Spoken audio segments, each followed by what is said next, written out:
Hello guys, good evening. তোমরা সবাই কেমন আছো? তো অনেক দিন পরে নিয়ে চলে আসলাম একটা ছোট্ট ব্লগ। তো আজকে যাব আমি আর টেপুরানি মেলাতে। আমাদের বকুলতলায় ভিড় জমেছে, বসেছি মেলা দেখতে যাব আমি তুমি রেডি হয়ে চলে এসেছি নিচে, আর বাবা বললো শরীরটা একটু খারাপ, নুন চিনির জল করে দিতে। এই জন্য 2 গ্লাস নুন চিনির জল করে রেখে দিলাম। তোমাদের তো বলাই হয়নি যে যাচ্ছি কোথায়। আমাদের এখানে দমদমে হনুমান মন্দিরের এখানে বসেছে রথের মেলা। মেলা যে বসেছে আমি তো জানতামই না। বৌদি হঠাৎ করে বললো যে মেলা বসেছে, যাবে? আমি বললাম হ্যাঁ যাবো, কারণ টেপুরানির সাথে আমার অনেক দিন বেরোনো হয়নি। যদিও মেলাটা খুব একটা বড় ছিল না, কিন্তু হ্যাঁ মেলাতে কিন্তু সবই পাওয়া যাচ্ছে। মেলায় গিয়ে অনেকের চিন্তা ভাবনা থাকে যে কী কিনবো, কিন্তু আমি ভাবতে থাকি কী খাবো। ঢুকেই প্রথমেই দেখতে পেলাম যে এই মন্দিরটাকে খুব সুন্দর করে সাজিয়েছে। মেলাটা এখানে মোটামুটি সবই পাওয়া যাচ্ছিল। আমি যাওয়ার সময় আর কিছু কিনিনি, আসার সময় টুকটাক কিছু কিনেছিলাম। ঢুকে যখন শুনতে পেলাম যে গান বাজছে, তখন বুঝে গেছিলাম যে ফাংশন হচ্ছে, তাই জন্য গুটি গুটি পায়ে চলে গেছিলাম ফাংশনের দিকে। আগে এরকম অনেক ফাংশনে নাচ করতাম, কিন্তু এখন সময়ের অভাবে একদমই করা হয় না, এই জন্য দেখতে খুবই ভালো লাগে। মেলাটায় সবই ঠিকঠাক ছিল, কিন্তু খুব একটা ভিড় ছিল না, বড্ড ফাঁকা ফাঁকা লাগছিল।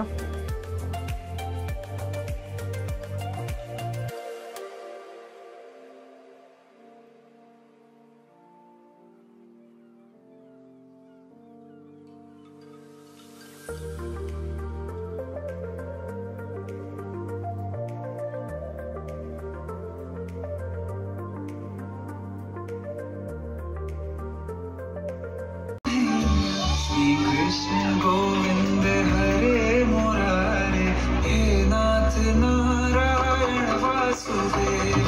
श्री कृष्ण गोविंद हरे मुरारे हे नाथ नारायण वासुदेव। नंदन तुमको वंदे सबकी राज, सबके स्वामी अंतर्यामी पूर्ण कीजिए काज।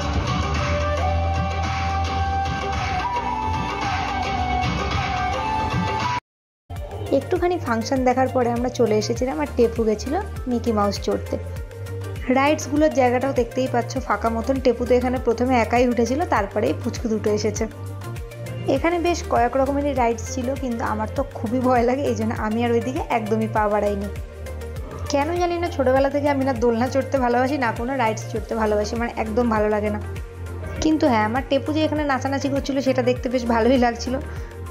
তারপরে চলে এসেছি ফেভারিট জিনিস ফুচকা খেতে, যেটা ছাড়া তো মেলায় ঘোরা অসম্পূর্ণ। ফুচকাটা তো খেতে মোটামুটি ভালোই ছিল, আর টক জলটা ছিল একটু অন্যরকম। মেলাটা যেহেতু খুব একটা বড় ছিল না, খুবই তাড়াতাড়ি ঘোরা হয়ে যেত, এই জন্য আমরা ধীরে ধীরে চলছিলাম। মেলাতে তো অনেক কিছুই পাওয়া যাচ্ছে, কিন্তু আমার তেমন কিছুই ভালো লাগছিল না, এই জন্য আমি একটা সরু চেন নিয়েছিলাম। আর এদিকে ফুচকা খাওয়ার পরে আমরা চলে এসেছি আবার ঘুরতে। তারপরে আমরা ভাবলাম যে এবার পাপড়ি চাট খাওয়া যাক, কিন্তু পাপড়ি চাটটা খেতে ছিল খুবই ভালো, যেটা খেয়ে কিনা পেট একদমই ভরে গিয়েছিল। বাড়ির পাশে দুটো জামা ফিটিংস করতে দেওয়া ছিল। খেতে খেতে চিন্তা করছিলাম যে কখন যাবো আর জামা দুটো আনবো, কারণ কোনো কিছু ফিটিংস করতে দেওয়া থাকলে আমার তো বিশাল কৌতূহল জাগে যে বাড়ি এনে কতক্ষণে আমি ওটা পরে দেখবো যে ঠিক আছে কি নেই। বাড়ি যাওয়ার সময় বাবা বলেছে মেলা থেকে জিলিপি নিয়ে যেতে।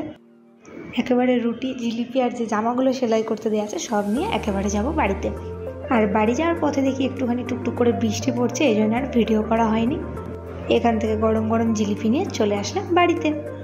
যদি তোমাদের এই ছোট্ট ভিডিওটা ভালো লেগে থাকে তাহলে লাইক করে দেবে। Thank you for watching, by.